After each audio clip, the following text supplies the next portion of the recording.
Hello, everyone, and welcome to Soul with Lisa Scholz, a video series about mediumship, psychic phenomenon, energy healing, and much, much more. My name is Lisa. I'm a professional psychic medium. I'm also an energy healer utilizing body talk, and I am a licensed clinical social worker. Today, we are going to be talking about ghosts and the paranormal.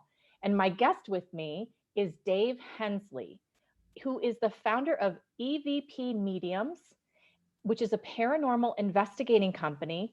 And he is also a radio talk show and podcast host of Paranormal Road. Dave and his team have been conducting EVP communications with the dead for about a decade. They specialize in getting the story directly from the spirit through EVPs in order to help the spirit to cross over. Dave and his team believe that helping spirit is just as important as helping their clients. His website is evpmediums.com.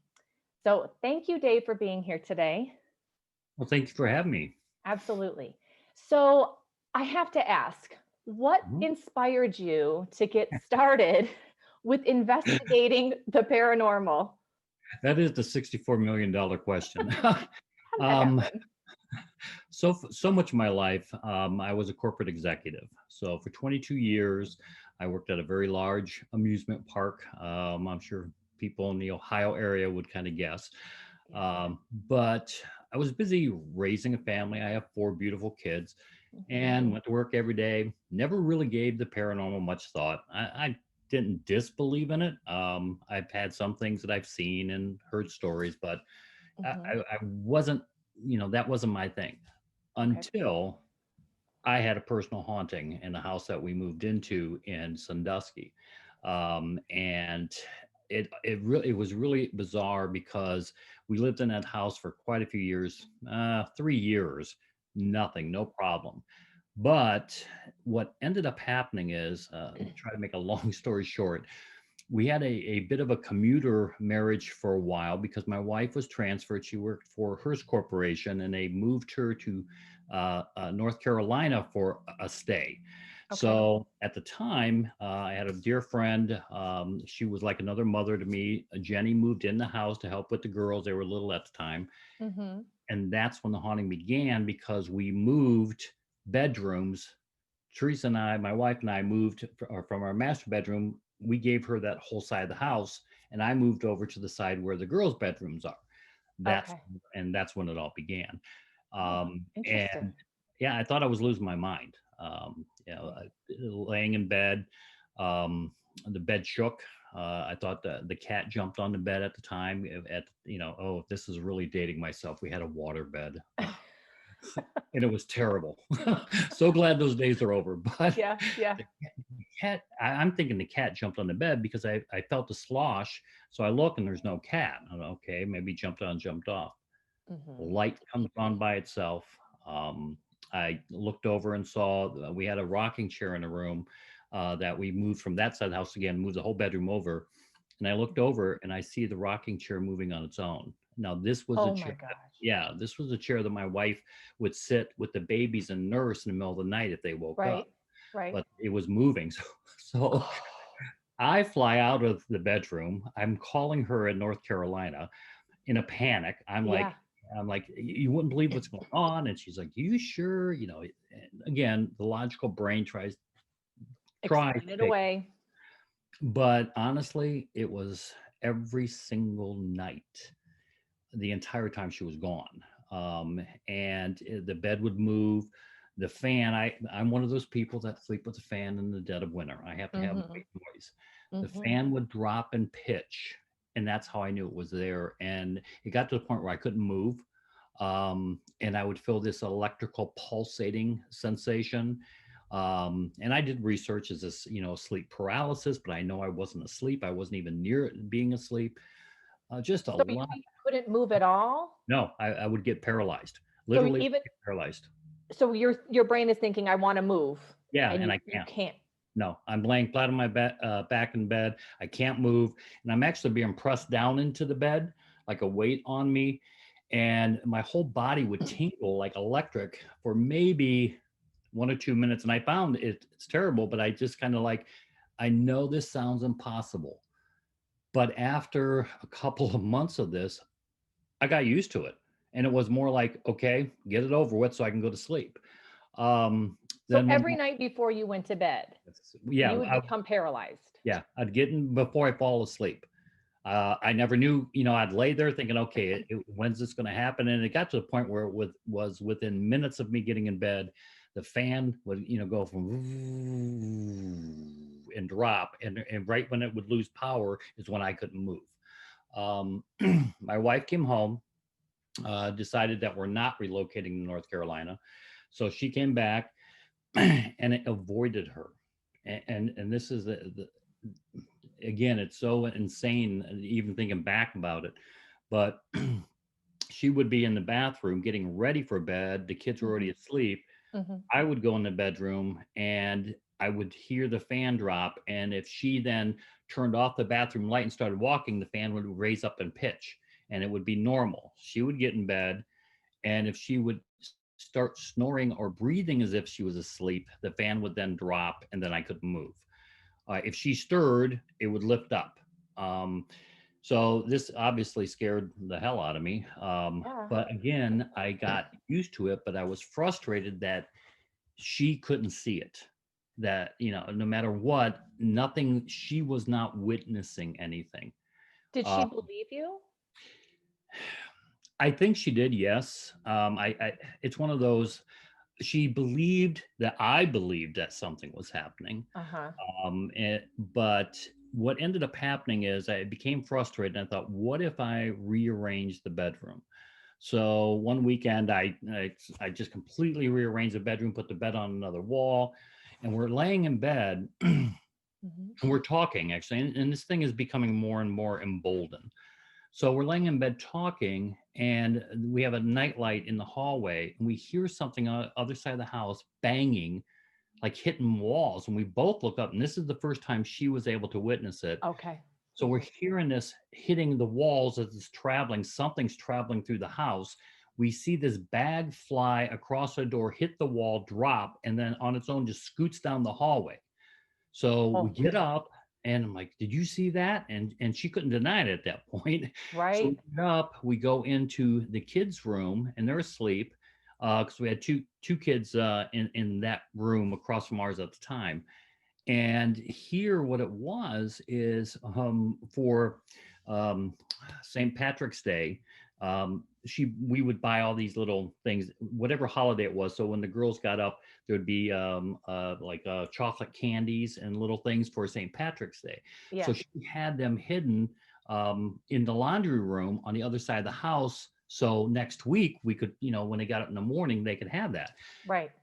This bag traveled from the other side of the house, hitting the walls as it went through the dining room, the kitchen, the dining room, the living room, in front of our door, dropped, and then scooted into their bedroom. Like this entity was bringing that to our girls. Oh my goodness. So there was no explanation of how this could have gotten from that end of the house to there. Right. And again, at this time period, at this point, I had about 1,200 people that I was responsible for. I couldn't talk about this.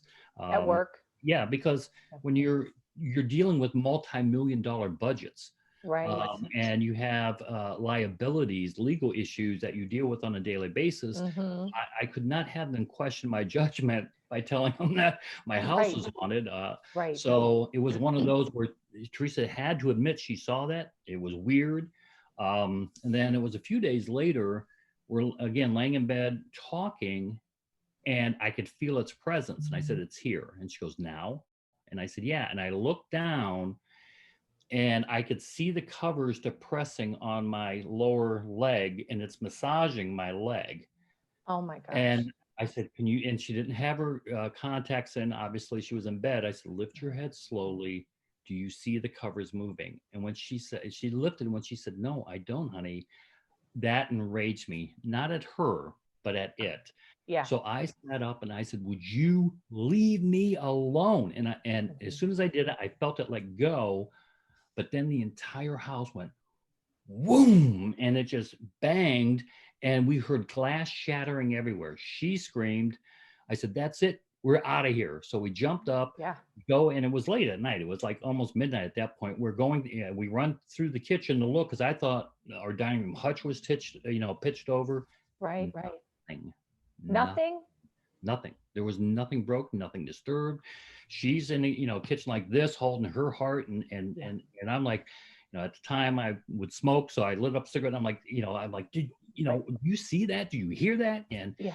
so we got to get help. It's funny because after I yelled at it, it all stopped. It all stopped. Hmm. So I went again on with my daily life. Went back to work every single day and forgot about it. Forgot about it So, for so years. Dave, let me just interject here. As I'm listening to your story, what you're describing is you're describing an intelligence Hmm. that you're dealing with. Yes, You tell it to stop and it stops. yes, yes, You, absolutely. like, and the fact that it observed your wife, so it Hmm. would come in And and avoid her. be, and it would avoid her, and it knew when she was going to walk in the room. So this is an intelligence. This is not just random No, poltergeist stuff no, going on. no. This is completely intelligent. It is complete, and it's interacting with you. Right. Exactly. So now we go fast forward many years. So Okay. the So it kids just stopped. It just stopped. all stopped. There was some things that were picked up on. My mom ended up moving in. We created the basement for her as an in-law suite. So Okay. she moved in with us for quite a few years. But the boys were born at this point. Now we're talking years later, and we decided we're all going down. I had an exchange program, so I got tons of tickets for Kings Island. So I'm like, let's take a day with the whole family. Yeah. We're going to go down to Kings Island. Yeah. So, my mom Which came is up. another amusement park. Yeah, So a people beautiful people that park. don't know. So she came up and spent the night. And she spent the night now, which was the girls' room, is now the boys' room with bunks. So she said, I'll spend the night in the boys' room. So in the morning, it was so funny. In the morning, we get up and we're having coffee, and I'm waiting for the kids. Teresa's getting dressed, and we're all getting ready because we had to meet my brother and his wife at a certain point. So Okay. my mom's sitting there, and it's funny because my mom, when we were kids, when we were in trouble, she'd cock her jaw. She'd get mad, and her jaw would twist, or when she was upset about something, and she was like doing one of these where she wanted to say something but didn't. I'm like, "What's the matter, Mom?" And she Mhm. goes, "Something happened last night." And it's whatever. As soon as she said it, I knew. I said, "Do you felt a presence in the room?" And she goes, "Yeah." And she goes, "David, the walls were cracking." She said, "I could hear the walls cracking." And she said, "The bed pushed down." And she said, "It scared me." She said, "Something was in that room."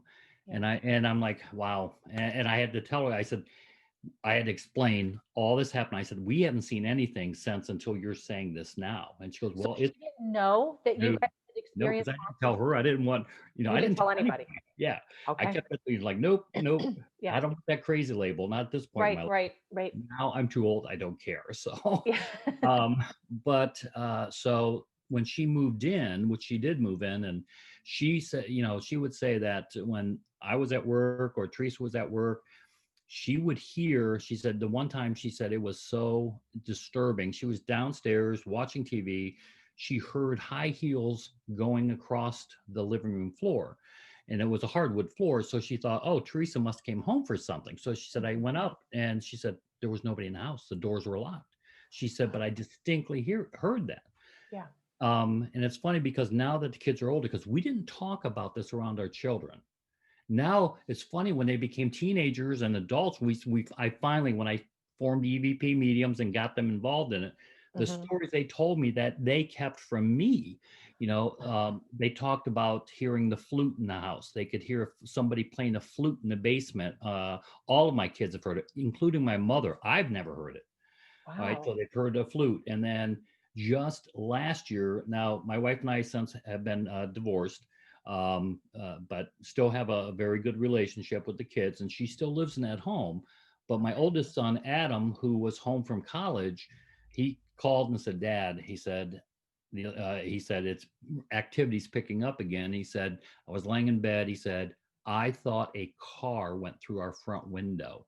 Yeah, or in our living room. He said, "Dad, the whole house shook, and all I heard was glass breaking." And I'm like, "That's exactly what happened when I yelled at it." He said, he flew out, went to the living room, convinced he'd see a car go, through the house. He said there was Right. nothing. When he got back to his room, he has an eye watch was Mm. shattered, and he had it off on the nightstand, but the whole glass was broken and shattered. Wow. So, what this is, I don't know. I don't think it's necessarily all human. We did do an investigation at the house. We Okay. got some very disturbing stuff, and that is on our website, and it's called Home. But Okay. so now going forward, I left Cedar Point for a period of years. I ran and worked at Six Flags, all the Ben and Jerry's throughout the U.S. So I was up in the air constantly, here, there. And then when I left there, I opened my own restaurant, or I bought my own restaurant. So I had a restaurant in the Cleveland area for a while.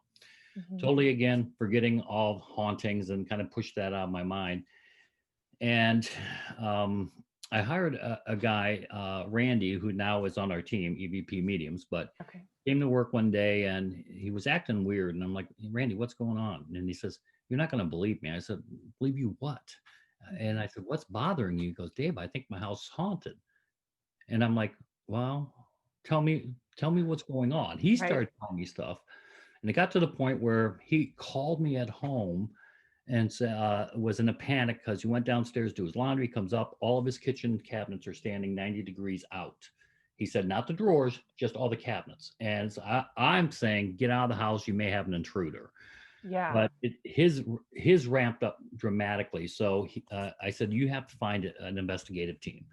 So Mhm. I went on the internet, found him a team, came to his house, and this is where I got my first EVP, and this is actually the birth of EVP mediums, Okay, because so let's explain to people, what is an EVP? What does that stand for? it's electronic voice phenomena. Okay, Okay, electronic voice right. phenomenon. It's Okay, which actually a form of what we call ITC, which is instrumental trans communication. Okay, okay. you as a medium, okay, and Mhm. Randy, he's a medium. All right, Okay. none of us on our team are mediums, Uh-huh. other than Randy. Mhm. But he didn't even know it, and this is where it gets really kind of bizarre too. But so I thought, okay, I've seen on TV the ghost things. Let's do an EVP before these people come to interview you, because he asked me to come to his house. Okay.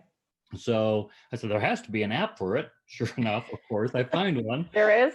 Oh yeah, there was a great one, but they stopped supporting it anymore. But it used to be called Ghost Listener, and it was phenomenal because you can boost audio up to 25 times the volume. Okay. So I'm like, oh, let's try this one. So we're sitting I'm sitting in his kitchen, and he's making pizza. I said, I'll come over when they come over. Sounds I said, professional, Dave. yeah. I said, if you make pizza. So So EVP while you make pizza. yeah, exactly. But see, in the beginning, I had no clue what I was doing on any of Yeah. this. All right, Yeah. so this is like 10 years ago. So I just hit record. I'm not asking questions. I'm just talking to Randy. So this Mhm. is recording. And I said, you know what? I think there's more than one ghost or spirit in this house. And so we would had a short conversation. So I'm like, stop, play back. I said, and you hear me say, you know what? I think there's more than one ghost in this house. And that's right. Comes, whoa. And it was so pronounced. It was, that's right. And I'm like, do Oh, you hear that? Randy just dropped what he was working on. He was terrified. And his yeah. face, he just looked like, and I'm like, so me, I'm on the phone calling my daughter, your dad just got an EVP, because I'm finding this Excited. fascinating. Yeah. Um, so it turned out, again, I'm thinking, okay, I have my own business now. I don't have to worry about the crazy label. I don't care. I'm too Right. old to worry about it. Mhm. So we were telling people at work, and he was telling some of his friends. So it became a weekly thing that people were coming over every weekend, and it was almost like a circus show. It was unbelievable. You would just hit record and you'd go about your business and then play it back, and there were other voices besides your own. And we were not really talking to or asking questions yet. We were just doing what I call passive EVP recording. Hit your Okay. record and go about your business. Okay. There was one that was clear. Randy was talking to two of his friends that were there, said, oh, that my patio is made of brick that used to be on Lorraine, and they pulled up Broadway bricks and said you can take them for free. So we made this patio. So when we played that back, as he's saying this, it sounded like Betty Davis, a very raspy, heavy smoking woman, and says, we won't sit out there.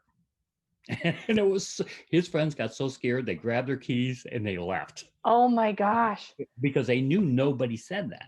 Right. So So he had again, to, it's intelligent. oh, very Like intelligent, what you said, incredibly, that's right. yeah, And exactly. we won't sit out Yeah, there. it's a, They're yeah. listening to you. See, these are things that when our team does investigations and when I do them, I not only listen to what they're saying, but I really put it in context. Okay, so a lot of people say, like you saw Beetlejuice, they can't leave the house or these sand creatures come out, right? Uh-huh. So it's like, no, it's not that they can't. They chose the words, "We won't sit out there." They Right. didn't say we can't. They said Right. we won't sit out there. Okay. So it's like that to me says they can leave the house, but what they're saying is we won't sit out there. So that was going to be something I was going to ask you is, do you think that, so first of all, let's back up. Do you think it's a ghost or a spirit? Do you distinguish the two words? Because I think a spirit is how I use it in my terminology Right, as a medium, is a spirit is someone who has already crossed. A ghost is right, someone who is in between. Do right. you use those same Yeah, references? yeah. Well, yes, because I'll say, well, yes and no, because I think spirit, when you're not in the body, you're in spirit form. Right. So, but we talk about it more as earthbound versus those of the light. Okay, so those of the light, from our experience of 10 years communications now, we're now really heavily on we're doing instrumental transcommunication more than EVPs. We very rarely do EVPs now. So we're Okay, using, so the difference is what though? So you're picking up the sounds of the right, spirit realm, right, but an EVP, like you can use your phone or your app. right. What Just is an a ITC? digital recorder is traditionally what we call an EVP. A digital recorder. Yeah, just any type of tape recorder, video recorder. We get a lot of when we're doing investigations. You'd be amazed at how many EVPs our camera microphone picks up. You know, Okay. when we're filming our investigations, it's almost like they come to the camera and speak. Okay. But ITC is when you're using a spirit box, for example. Okay. You're using something that scans through the radio frequencies, the FM and AM band. Okay. Okay. There's also apps that uses phonics that puts out algorithms of random sounds, and somehow they can manipulate They these can and manipulate. form full sentences, and it's Wow. phenomenal. In our investigations, what we will do to prove intelligence, and actually we have found that these spirits get excited, and I think in some ways that's why we get better results, because if we can get them to realize that we understand them, Yeah. they get excited and they try harder, so we get better communication. So what we do is we do a lot of what we call validation questions. Like as we're going through the house, I'll look and I'll say, okay, what I'm about to ask you, and we try to be as respectful as we can. So Sure. what the line of question we're doing is not for parlor tricks. We're not doing this to make fun of you or you know, for any disrespect. And I explain, Mhm. we're doing this so that we can understand and you can understand that we have a common thing that we know we can understand each other. And it's Mhm. more important that you understand that we can hear you. So I will point to something and I will say, can you tell me what color this is? And I'll wait. Some of the investigations that we had that again, it's just mind blowing. We were at a gentleman's house and in his bedroom, he loved the old Western movies. Mhm. So he had a picture of John Wayne. And I pointed and I said, can you tell me who this is? And crystal clear through the ITC says, the Duke. Oh my gosh. John Wayne was called the Duke. Yes. Yes. We did one in Oberlin. I pointed to a picture of Jesus and I said, can you tell me who this is? And it says, Jesus. Very clear. Yeah. So I get it when we hear that, we get excited and we say, Yeah. yeah, we'll clap and we say, that's awesome, good job. Right. And then the other things that we will do is we'll do validations such as, can you, and one of my favorites, and you see it all the time, I'll say, can somebody here say Cedar Point? And you hear Cedar Point, you know, you're here right back, Yeah. them saying it. It's instant. Right. So we now have established, we've now shown to them that we can understand them. And it Right. seems like that gets better results. Um, Absolutely. Well, as a medium too, for me, what I hear from the spirit realm all the time is they're always trying to interact with us. Yes. Yes, They they are are. always trying to interact with us. They're And not everywhere. from my perspective, it's always like I could tap into you and who your family is on the other Right. side. They're not trying to scare us. Our Right. loved ones are not trying to scare us, but they're Dude. always trying to tell us that I'm here. I'm here. I'm right next to you. I know what's going on in your life. I've only left you in the physical, but I Right. have not left you, Right. energetically. Our connection is still there. Our relationship is there. It's in a new form. And that's the most beautiful thing about this, that drives us is, if we, we put out our videos out there, yes, we'll take some criticism or ridicule, and you get some, people Right. out there who are Yeah. just haters, nasty. Yep. But I tell the team, if we can get one person to help them over the loss of a loved one, if we can get them to see that life in the body is not the end, if they Right. can see our investigations and give them hope that they're going to see their grandmother one day, or their dad, Yeah. then it's all worth any fun or ridicule that we have to take. Right. Yeah. And here's the Mhm. thing is, so EVP mediums, we were about a year of doing this. Now I'm doing thousands of just EVPs because I don't know ITC yet.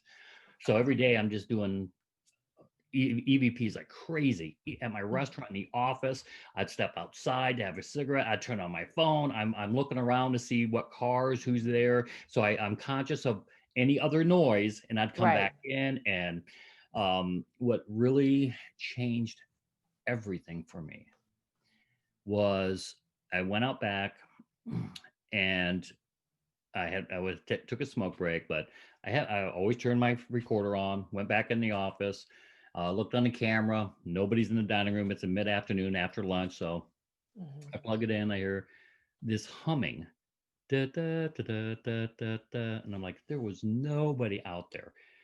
Then we got a rush of, I saw on the camera, so I stopped and I went out and worked in the restaurant, and then it ended. And I went back. I'm like, oh yeah, that's singing. So I went back and I put it in Audacity, and I ran a filter pass, and all of a sudden I'm crying. Um, when my grandmother died, I was so close with her and my grandparents. They lived next door. After my father died when I was 10. So my grandparents became an anchor for my mom and all of us. Yeah. And I lost grandma in 2000.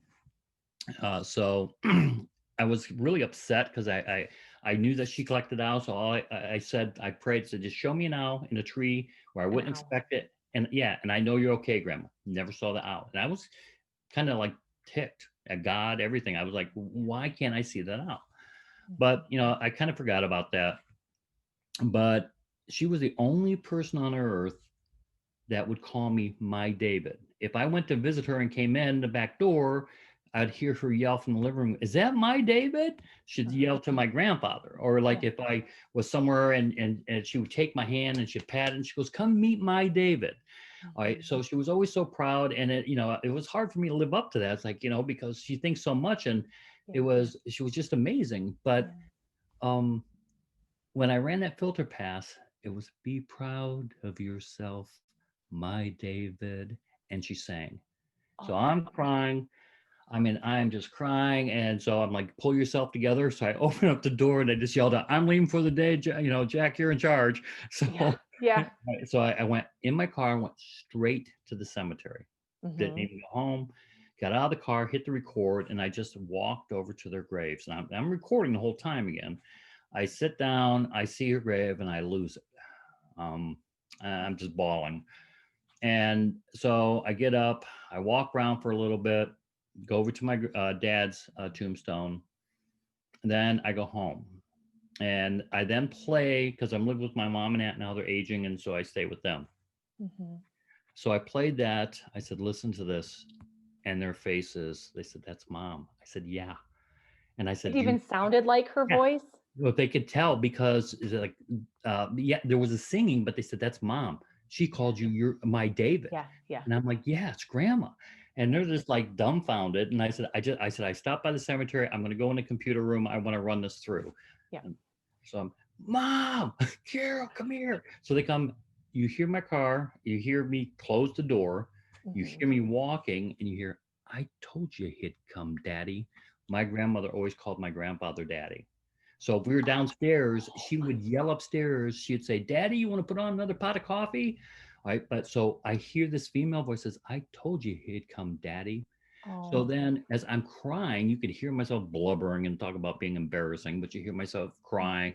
You hear, and I mean loud, Dave Hensley, your grandma isn't in the grave right there.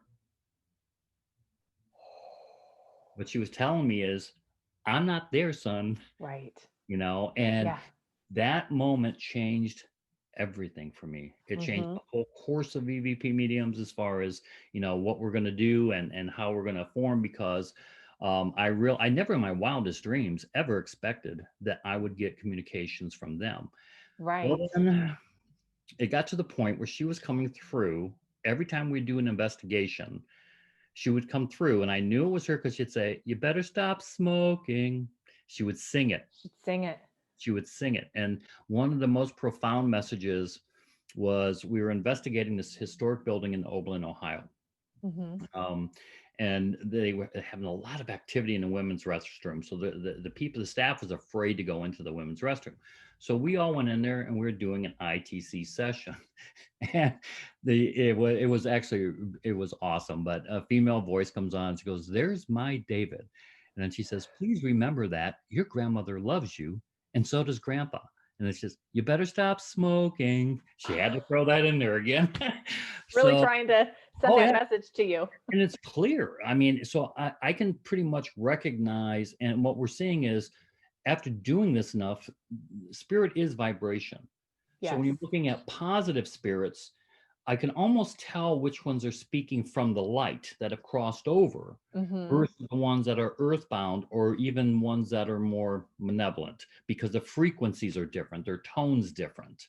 And yes, we get a lot of ITC. It may not sound like the person's relative, but it'll come through using, again, instrumental transcommunication. You don't necessarily get that because it's using bits and pieces of a radio stations as it's scanning through. Yeah. So you're not How going they to get do the this, sound of the voice. yeah, how they do this, we don't know. Mm-hmm. But because of that, we have learned so much over the years. We've actually, and this is very interesting. I'm sure you've heard of what they call a residual haunting. Yes. Mm-hmm. We're one of the few, if not only, groups that does not believe in it. Okay. And I'll tell you why. Because So first explain to people what is a residual haunting? I'll use what 1,000 groups will parrot, and I call it parroting. They hear a catchphrase and they all say the same thing. A Okay. residual haunting is when an event happens so strong that it makes an imprint on the atmosphere, and it's not intelligent, it's just energy, like you have a record player that skips, and It's like that's a loop. yeah, and almost everybody says almost identical thing. Okay. So you um don't believe that in not residual hauntings or energetic loops? not necessarily, and let me clarify that, because most people say that that is it, it's not intelligent, it's just a loop. I have a theory, and I don't know what to call it, but when they investigated Randy's home, the team that came in, and actually right after them, we formed EVP Mediums because I was just so hooked into it. Yeah. But watching them, I was fascinated seeing how they did it. They got on EVP Robert and Ava Half, and looking at the records, Robert and Ava Half built that home in the 1920s. Oh my So when they gosh. asked who they were, they identified themselves. Wow. This team, I'm like, don't you cross them over? And I was kind of like, oh no, we don't do that. But if you want somebody to cross them over, we can refer somebody to you. I thought that's odd. So in the beginning, we didn't either. In the beginning, Hmm. after about 5 investigations and hearing help me all the time, I'm like, we will not take a case if the client will not allow us to cross over. So when they If call the us, client, meaning who's your client? Is it the owner of the home or the home, spirit? the owner of the home, So if they how does the call us, owner of the home help to the spirit to cross over? How? no, if they won't allow us to, we won't take their case. We've had actual clients that says, we want an investigation, but we don't want you to cross them over.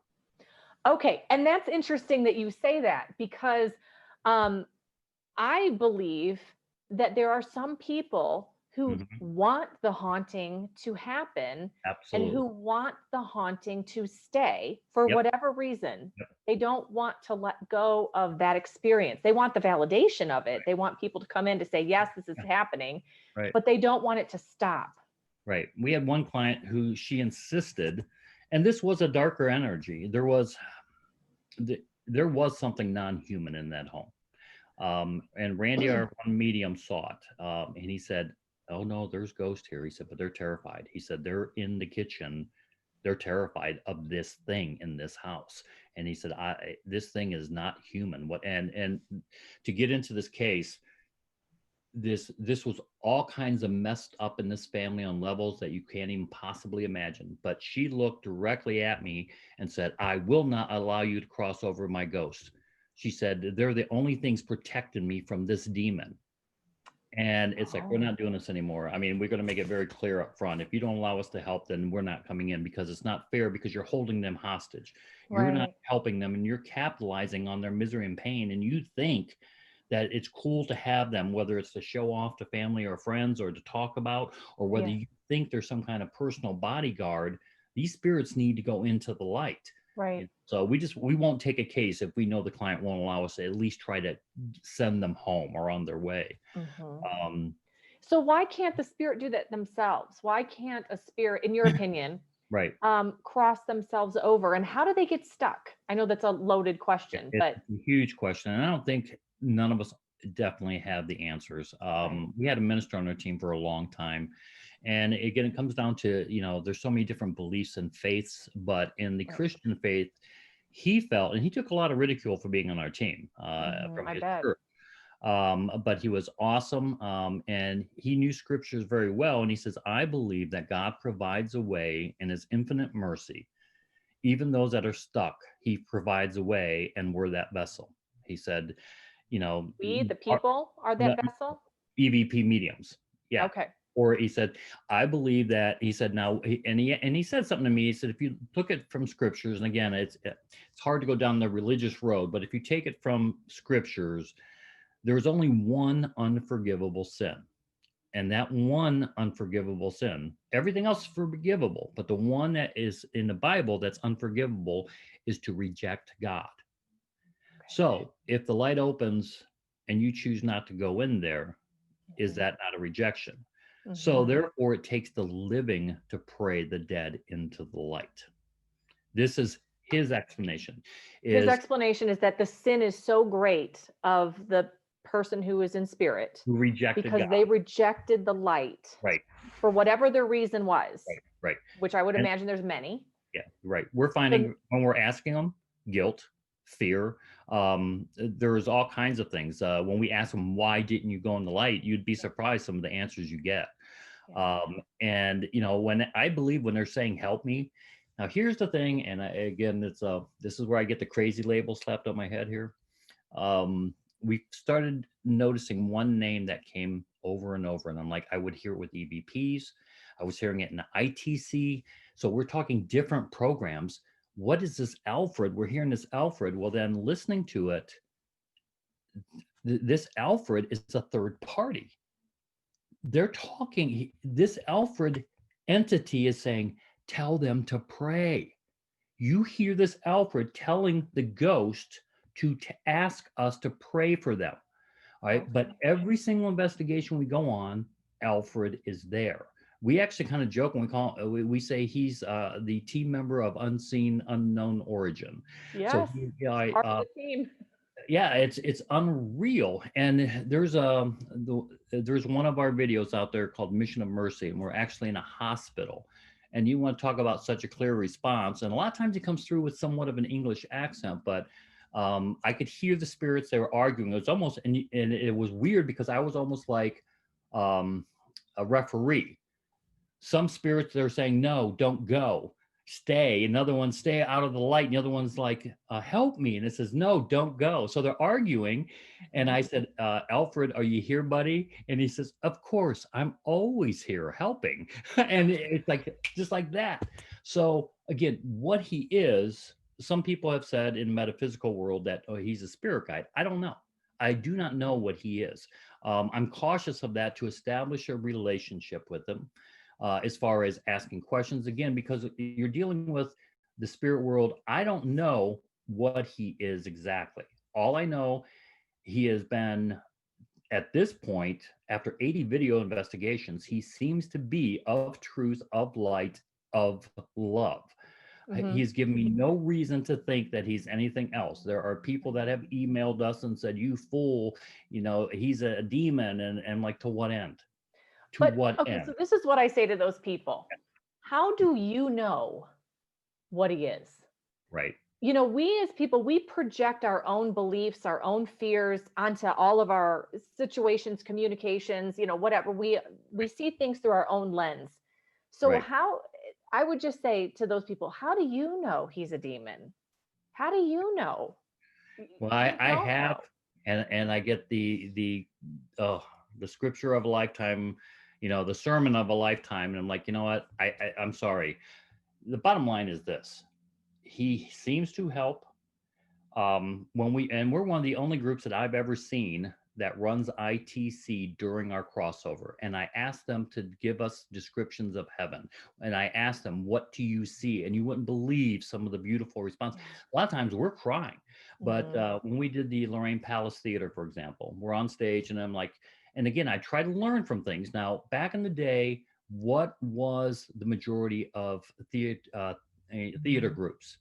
All right, they were of the Jewish community. All right, Metro Golden Mayer, vaudeville was a lot of Jewish. So Okay. I said, what do you see? And we get an answer says, I'm walking through the garden to the temple. Jewish people called church Right. temple. Right. Right. So I'm wondering if there was any connection there. But Hmm. another woman comes through and it was so amazing. She goes, it's beautiful. All right. And then we have a voice that says, are you the one? And then a deep, loving male voice says, I am. But what Wow. was so cool is that at the end of all of our crossovers, I always say, Father, please keep the light open a little bit longer for those that may be reluctant to go into your light. Hold it open. I Yes. said, and if they should change their mind. And when I did that at the palace, this voice comes over the spirit box that says, the bus is leaving, people. It was so funny. But some of the moving ones, when we did the Lorraine Lighthouse, Yeah. so we're out on the deck of this and we're seeing this boat captain coming. So we're like, we got to hurry up and do this crossover. And I just lost it. I'm like, again, saying, Father, open up your light, take your children home, take them into the love. Hmm. And you hear this male voice. He says, please, God, take me. And I start crying. I mean, I'm losing it. Shelly's losing it because you hear the emotion in the voice. I mean, when you Right. hear that kind of thing, it's profound. It Uh, is. Pioneer Mill we did in Tiffin. These are just some of the things during the crossover we've heard. We had a male voice, and he goes, "Go," and you hear a female says, "I can't. He'll judge me," and then the male response was, "No, he won't." And it's like I'm crying as I'm transcribing this. I have tears going down my face Yes. because the question is, who said go? Was Right. that an angel that came through? Was it Was Alfred? Well, it didn't sound like Alfred, Okay, so it was but someone else. yeah, it was different than what normally comes through as Alfred. Okay. It was more because this was actual more EVP than it was ITC. It was actually, more like again EVP, like a male voice Yeah. versus the digital of the ITC. Okay. Um, so again, that was just incredible to hear that. We've had at another farmhouse we did. It's like, there's my daddy, and it's like, okay, wow. Oh, there's the reunion Yeah, on the yeah, other side. exactly. And that's what Yeah. we do too. We try to tell them when we pray, your loved ones are waiting for you. Right. So Yeah. no matter what you think you've done that you can't go into that light, go. And Yeah. we do, say, Father, send their loved ones, take them home, bring them, bring Right. them down to help them go back up. Yes. So do we always get 100% phenomenal communication? No. And we in every single one of our investigations, we put disclaimers on the front that that we don't claim that everything that I transcribe is 100% accurate. Right. but a lot of it is unmistakable. Yeah. Uh, Palace Theater again, the history, and this again where it shows the intelligence of what we're communicating with. Mhm. In the basement under the stage, they're doing an ITC session. Shelley, who's on our team, she says, "Did any of you die in the Lorraine tornado?" In 1924, an F5 tornado hit downtown Lorraine. There Okay. was a theater called the State Theater 2 blocks up that had people in it. The balcony collapsed and killed 13 people, and they Oh, were wow. trapped. Oh my It was actually one of the greatest tragedies in the U.S. for quite a few years as far as the death toll, because again, there was no warning system back then. Right, right. So I believe 85 people perished in that tornado total in the city. Wow. So when Awful. Shelley asked, she said, "Did any of you die in the tornado?" A spirit says, "No, that's silly. It happened at the state. So they were assuming that Shelley thought that the palace was hit, and they're like, "No, that's Yeah. silly. It happened at the state. Wow. And then immediately after that, it says it happened June 24th, Oh exact my gosh. exact day. Yeah. So I mean, it's mind blowing. And the critics of ITC, when you're dealing with a spirit box, anything that pulsates through or uses Hmm. random algorithms, the critics immediately would be say, "Oh, that's it's your mind. You want to hear these things, or it's random." They're saying, "Oh, that's just random. You got lucky," and there is no way. Lucky. Yeah, there's no way. Not when you get these kind of details, and that's why we do so many validating questions. When you watch our Right. investigations, you will see us say, "I'm going to ask a validation question. How many fingers am I holding up?" Near 4. And here's the thing that where it's changed me. I realized something.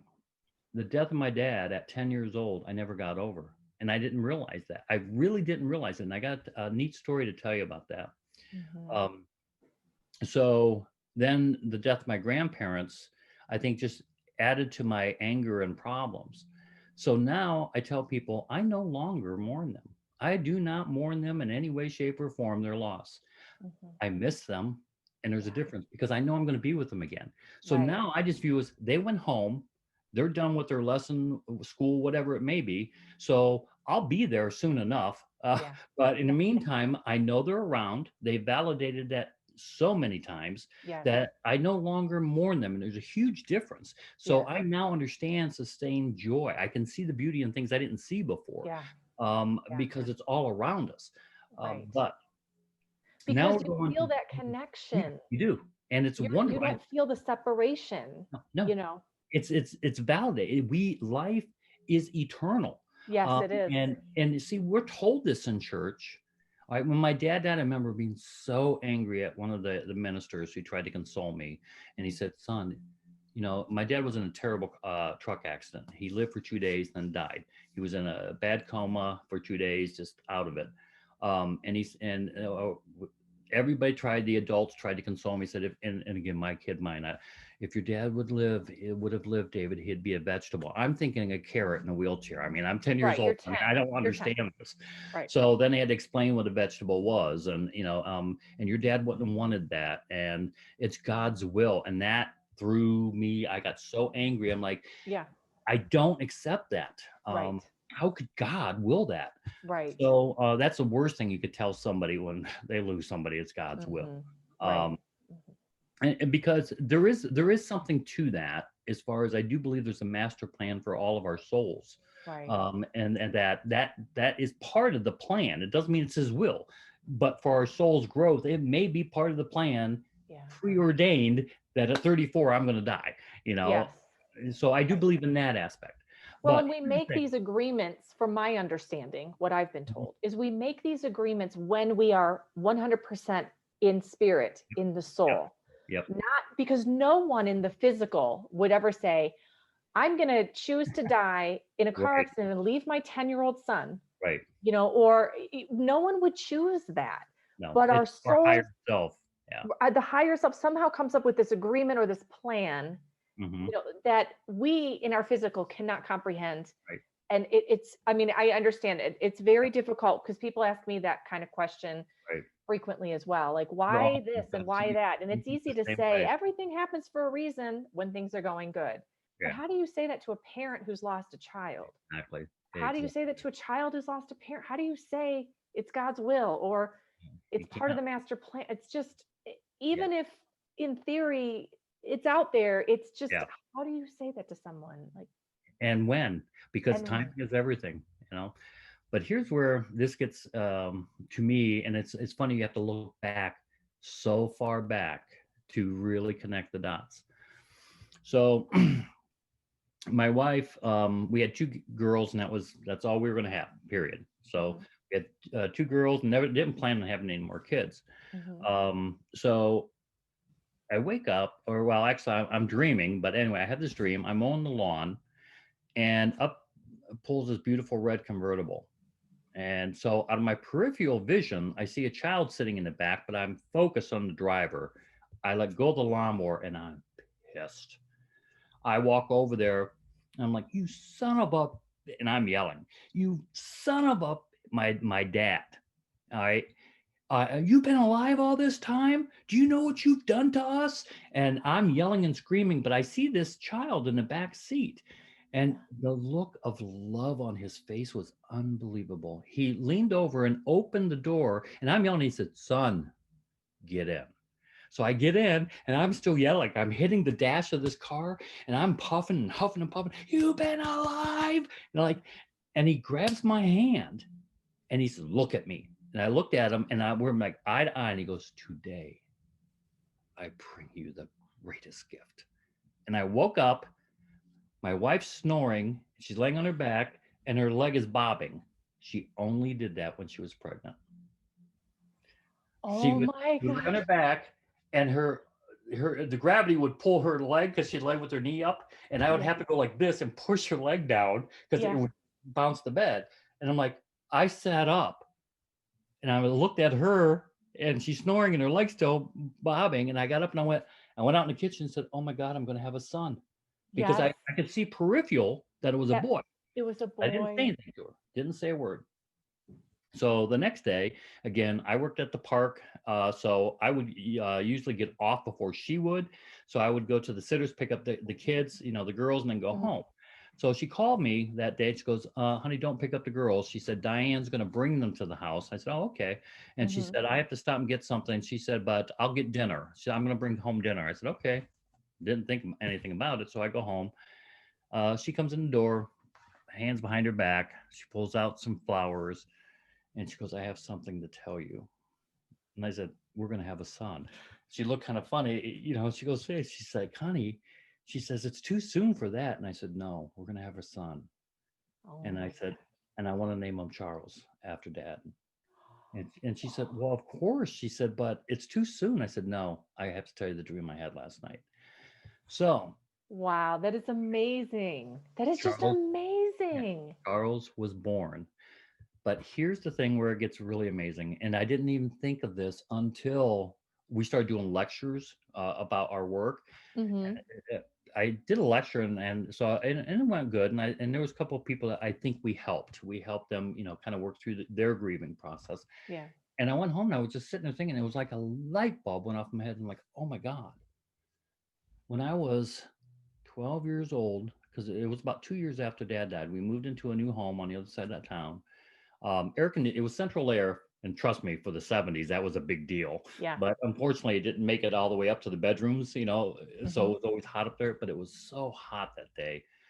All my friends are busy. It was summer, so I was bored, and I was just laying on my bed, and I was thinking about my dad, and I burst out hysterically crying because I thought, oh my God, my dad will never know my kids. If I ever Mhm. get married, he's never going to know my kids. And I was crying because the impact at Right. 12 years old, I Yeah. realized my dad will never be the grandfather to whoever I marry someday and I have kids. He's never there. He knew it. Yeah. That's why he brought Charlie in that dream. He knew Yes. it. He was already with Charlie. He was already with him. Yeah.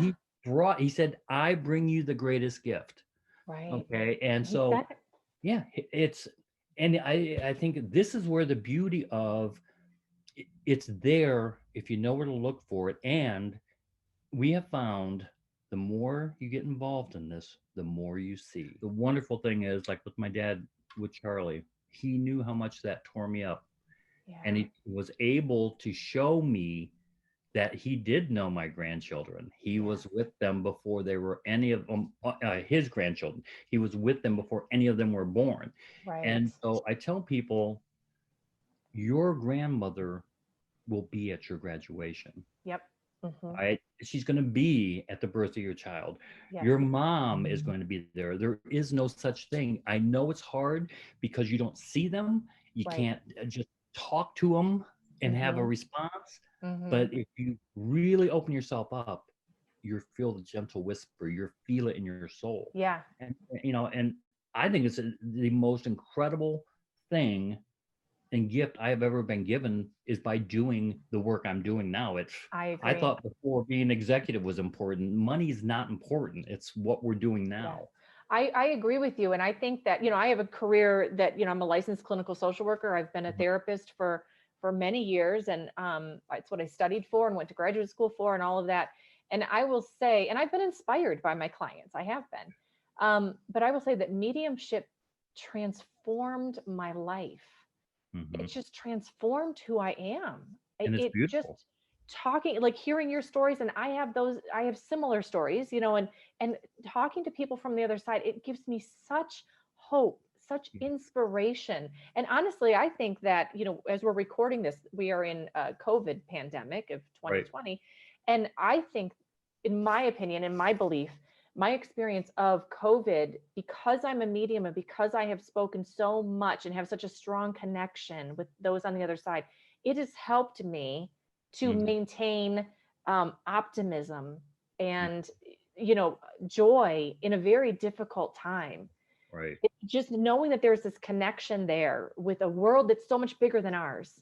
It, And I think that's where if you to understand that we're eternal, we yeah, have been before, we are right now, we have been before, yes, we will shall be afterwards. There right, is no such thing as death. right, To understand that, then that means our greatest hardship right now, no matter what it is but a mere split second of our entire existence, a right, microcosmic second. yes, But I think that, from again, this is just my own personal observation after, I'm old as dirt. So looking at all the years I've been around and the things I've seen, I really think each soul's here to learn something. Every mhm, soul's here to experience something. And our greatest pain can be our greatest gift to the yes, soul. It may not seem like it at the mhm, time. It may be the most hellacious pain you can right, imagine, mhm, but 5 to 10 years from now, it could actually, or even after death, be the greatest gift you were given or learning experience for that soul to learn yeah, unconditional love. yes, yeah, yeah. It's just No, amazing. it's crazy, Well, but you have an incredible stories to tell, and I'm sure you have a million more with how many investigations that you've done. But thank you so much for oh, sharing my pleasure. My um, pleasure. your experiences with us and my listeners. How do people, if they feel that they have a haunting, Mhm. uh, how do people get in touch with you? Well, if they're from the Ohio area, Okay. we have gone out of state, but uh, time and schedules make it very difficult to Yeah. do, Sure. and finances even. But Hmm. um, evpmediums.com. Okay. Simply go to evpmediums.com. There's a contact section on there, and then our case manager Shelly will reach out to them. We also do Paranormal Road Yes. Facebook, so we have EVP Mediums, EVP Mediums Group, so which is more for people to post on their own stuff related to the paranormal and to hauntings and stuff. Okay. But evpmediums.com or Facebook, any one of them. Okay. Wonderful. And your podcast is all about the paranormal world, correct? Which is Oh, it's a gamut. Everything okay. from Dogman to Sasquatch to Okay. mediumship to, yeah, it's anything paranormal goes. So, Okay. And so it's called Paranormal Road. yeah, Paranormal Road. Okay, perfect. Well, thank you again, David. And I will mention all of that in the, comment section below.